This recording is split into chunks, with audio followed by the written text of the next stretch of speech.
seguimos aquí en la paradita de las 12. Damos paso al señor Ezequiel Molina, nuestro asesor económico de cabecera. Ezequiel, adelante. Buenas tardes, ¿cómo están todos ustedes? Te dejo aquí este grupo de Muy bueno, económicos. Hoy está completo el equipo. Falta José Guillermo, creo. Darío Cuba tiene una inquietud que quiere expresarte. Adelante. Hermano, usted sabe que yo tengo aquí para usted. Muy bien, ¿y tú? Bien, es que nos explica un poquito, porque el gobierno del Estado y los economistas del gobierno del Estado han dicho que ha habido una disminución en la deuda pública, porque han logrado, en algunos casos, la emisión de unos préstamos para pagar una deuda con descuento, para que por favor nos ayude a entender cómo es posible que haya disminución de la deuda tomando prestado. Adelante. Está buena, Darío. Mira, realmente lo que ha habido es una disminución de los compromisos del pago de deuda. Para el año 2026, 2027, los compromisos del pago de la deuda van a disminuir por una renegociación que hizo el Ministerio de Hacienda. ¿Qué significa eso? Que tú compras, tú tienes compromiso para el 26 y 27 de un monto X, y tú en este año puedes comprar o endeudarte más barato con relación a ese año, disminuyendo los intereses. Cuando tú disminuyes los intereses, entonces tú disminuyes lo que es los compromisos de pago de deuda, y eso significa lógicamente que va a disminuir la deuda en un porcentaje.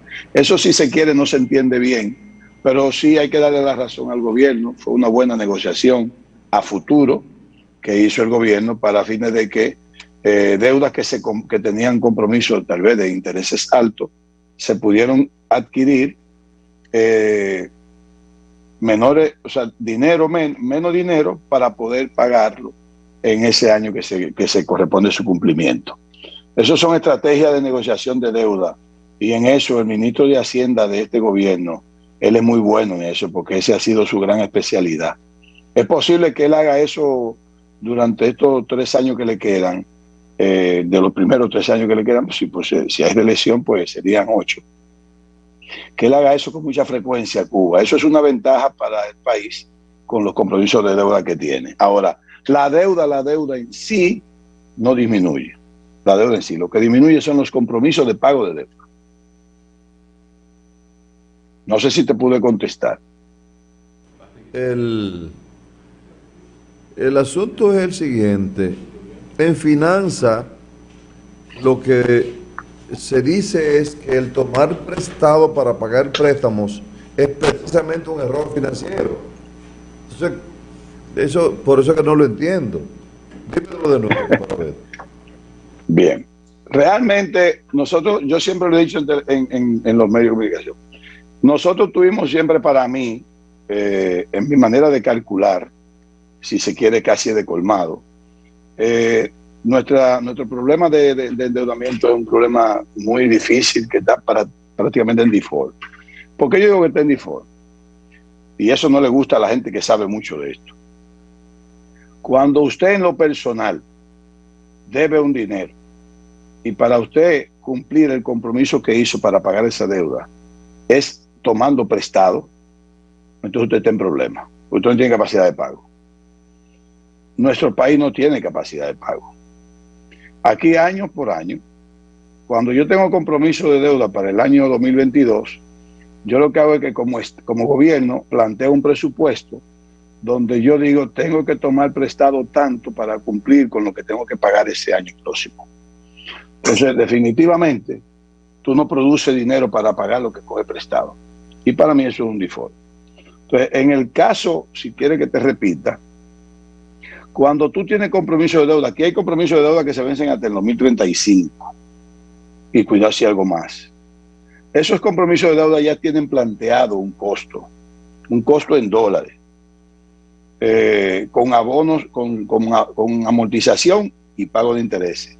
Ya el país sabe ¿qué tiene que buscar de recursos económicos en dólares para cumplir con los compromisos que hizo para ese año 2035 y para el 2034? Para el 2033? Están planteados los costos.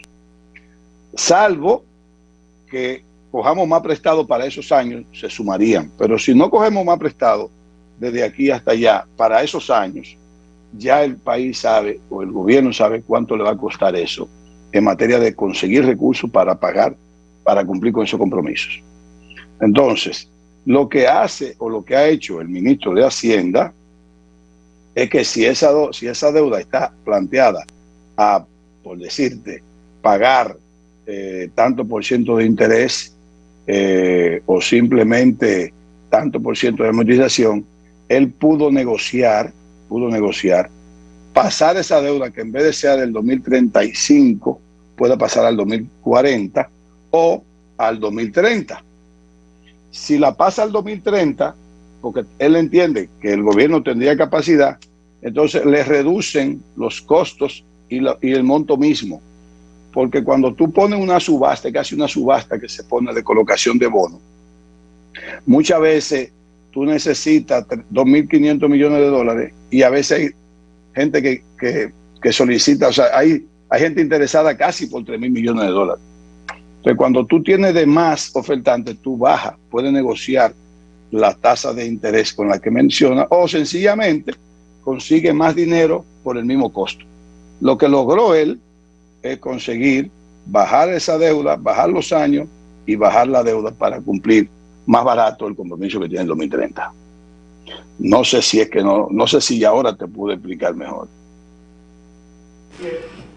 Saludos, Willy. Dime, mira, hay algo que... Ese es mi hermano Félix que habla ahí. Persona muy cercana al gobierno.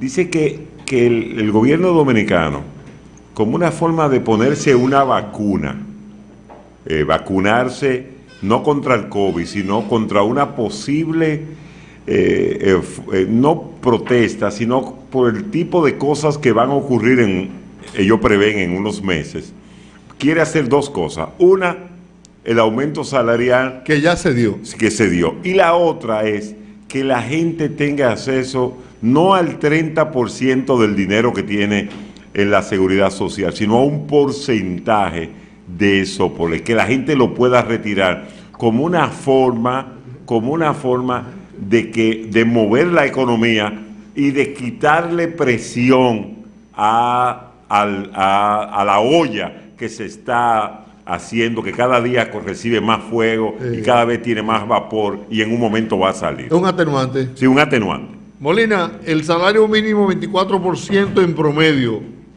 Estos son los nuevos sueldos. El anuncio lo hizo el ministro de Trabajo, Luis Miguel de Camps, en un acto en que estuvo presente el presidente dominicano Luis Abinader, así como representantes del sector sindical y patronal.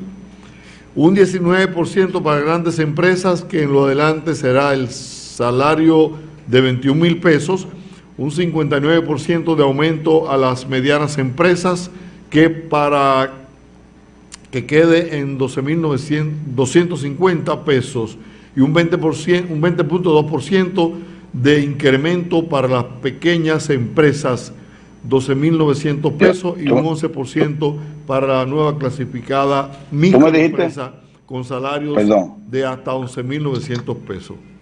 Perdón, tú me dijiste 24% de aumento. Dice el titular del periódico que es un 24% en promedio. Pero no me dijiste nunca, yo nunca, no pude calcular ese promedio, porque a las empresas grandes un 19%. Bueno, y a la mediana para las grandes empresas. Sí, y a la mediana un 59% a las medianas. Un 59%. 59 no. Un 59%. No puede ser. De aumento. Es imposible. Bueno, pero así dice la nota. Un 59% de aumento a las medianas empresas, quedando en 19,250 pesos el salario. Un 20.2% de incremento para las pequeñas empresas. Debe ser un 29%. Y un 11% para la nueva clasificada microempresa, A mí me da un 29. 29. Un 29, es 29, más. sí. No, 29. No, es menos. Tiene que ser. Es un error. Es un error entonces es un error, tipográfico sí, en la nota. tipográfico. Ok, Sí. ahí está. A la mediana un 29, a la grande un Exacto, 19. Eh, Ok. Lógica. un Y 29. y a la sí. pequeña, A y a las la pequeña, medianas. y a la pequeña, A las pequeñas, Un 11, tú dices. un 20.2%. 20. Y a las micro, un Da, 11%. da un 24 justo ahí. Sí, eso es lo que dice, 24. Sí. Bueno. ¿Qué opinión tú quieres que yo diga sobre eso? ¿Qué te parece? Aunque Nada, mira. luzca justo, es posible que no sea probable. Es posible. Mira, el gran problema, yo entiendo que el aumento había que hacer. Yo entiendo eso por muchas razones, sobre todo la humanitaria, si se quiere. Pero así como el gobierno y la sociedad ha dicho que no son, que mucha gente dice que no hay condiciones para una reforma fiscal. Eso lo han dicho mucho y hasta el gobierno se aguantó por eso. Yo creo también que las cosas se tienen que dar por paso. El aumento había que hacerlo. Sin embargo, vamos a seguir cayendo en la misma trampa donde los aumentos aquí se hacen mucho para cerrar empresas, otro para casi cerrar empresas, e incluso hasta podrían ser inflacionarios. Yo no creo que un 24% es suficiente para lo que se necesita. Sin embargo, es mucho para lo que podríamos hacer. ¿Por qué yo digo que no es suficiente? Bueno, porque hemos perdido en el valor de la canasta familiar más de ahí. Y el dominicano, el poder adquisitivo real, pues le ha disminuido todavía más de un 24%. Pero para las empresas, eso crea un gran problema. ¿Por qué? Porque seguimos con el mismo código laboral. Entonces parece que las empresas están condenadas a que más tarde que temprano cerrar, a no ser competitiva. Entonces, el Estado dominicano tiene que saber cuál es el país que queremos nosotros. Nada más no es simplemente en términos fiscal, es en todos los sentidos. ¿Qué país nosotros queremos? ¿Un país con industria, un país con empresas o un país simplemente de servicio?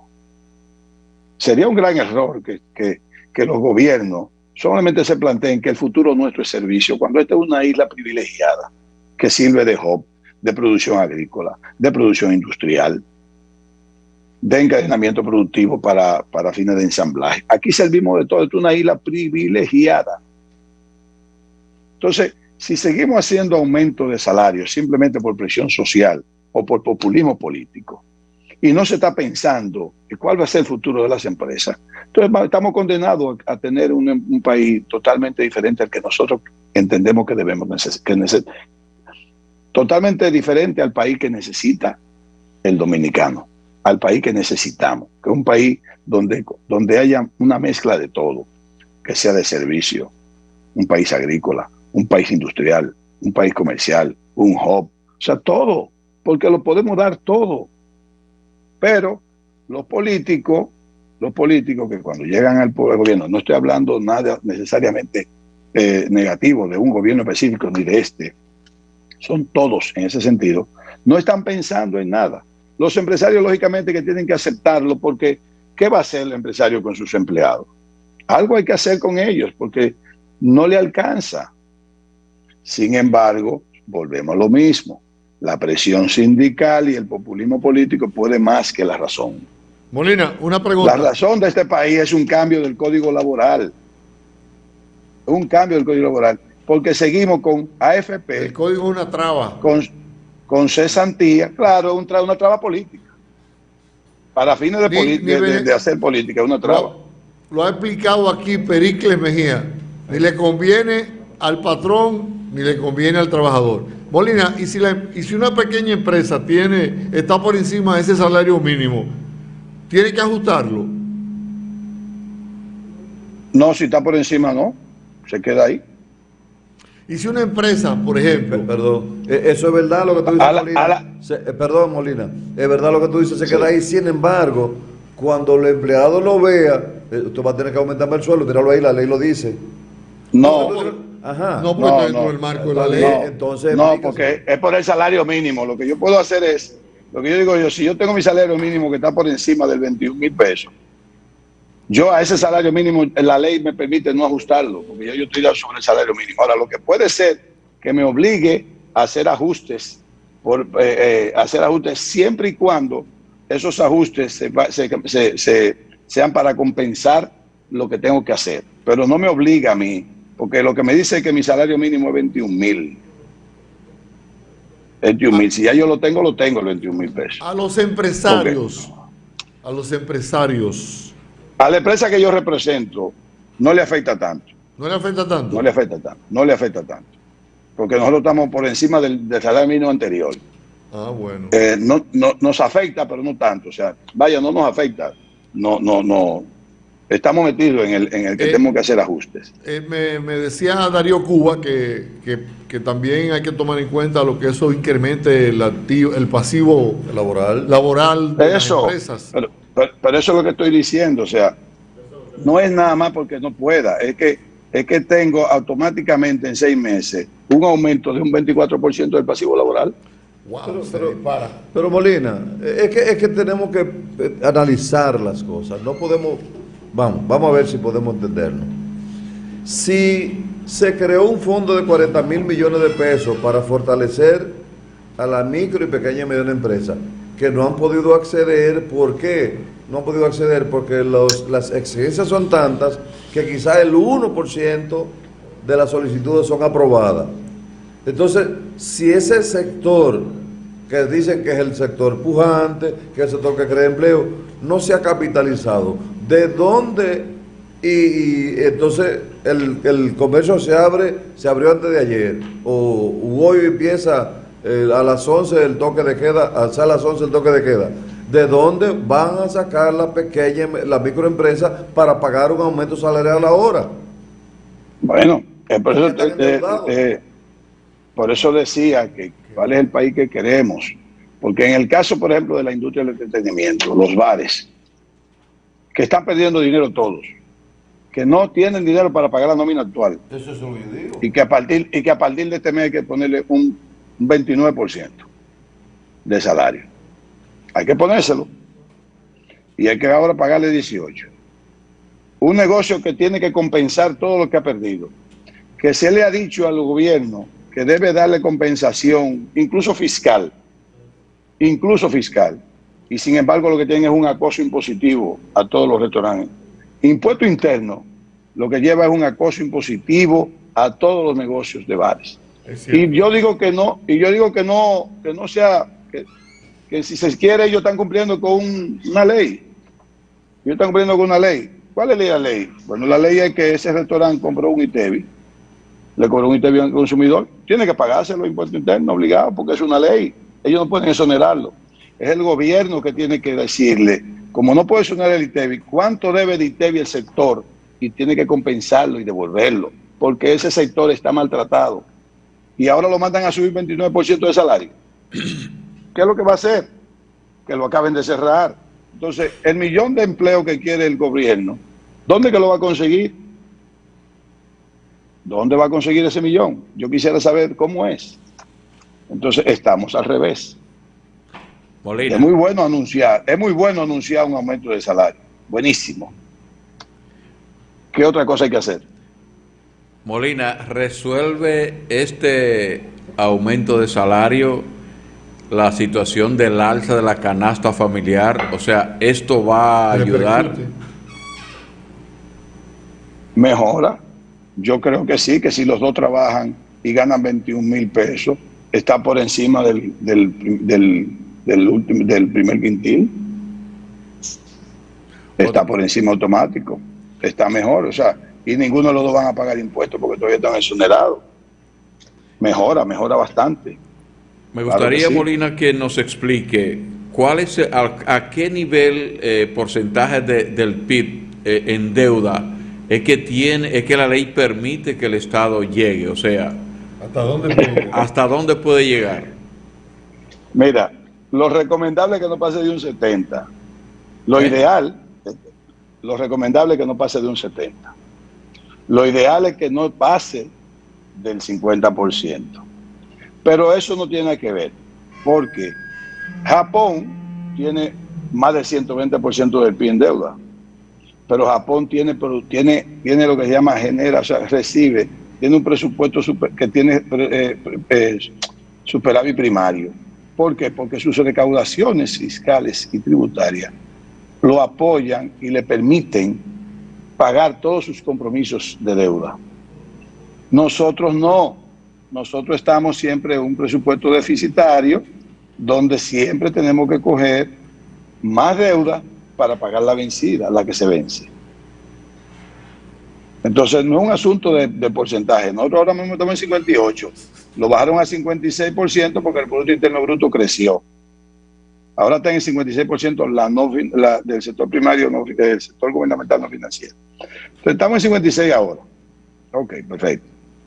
Pero no podemos pagar. Mira, estamos en lo ideal, en lo recomendable, estamos 50% casi. Pero no podemos pagar. No tenemos dinero para pagar. El Estado no recibe dinero para pagar, ni siquiera para reducir esa deuda. Al contrario, todos los años se aumenta. Pero para finalizar en este primer bloque, yo decía siempre, creo que en alguna conversación tratamos el tema, que cómo es posible que el Estado preste dinero a tasa cero. Yo no lo entiendo, porque no hay forma, porque es que el dinero no está en las hojas de los palos. Alguien lleva el dinero al banco. Entonces, salvo que no sea que, ¿cómo se llama uno que hacía dinero en la calle, que andaba con una camioneta? D10 lo fabricara para entregárselo a la gente que está a cero. Yo no entiendo a lo mejor. Es una pregunta técnica porque, Sí. porque El Estado puede, cero.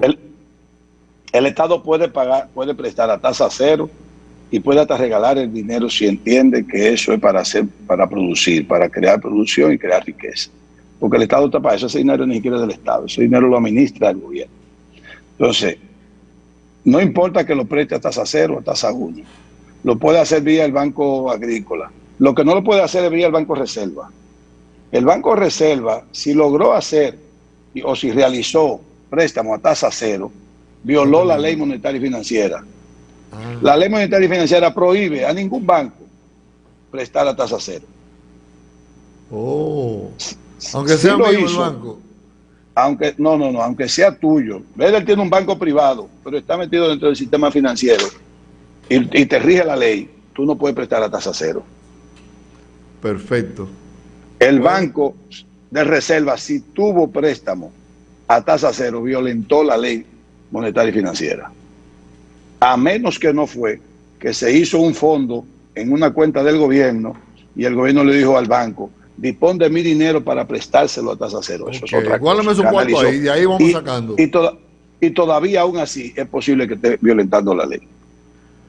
Bueno, muchas gracias Molina por tus orientaciones económicas de hoy miércoles. El próximo miércoles, Dios mediante, volveremos a hacer contacto contigo para recibir más informaciones, más orientaciones en este sentido. Buenas tardes. Bien. Para ti. Hacemos una paradita y regreso la parte final del programa del día de hoy.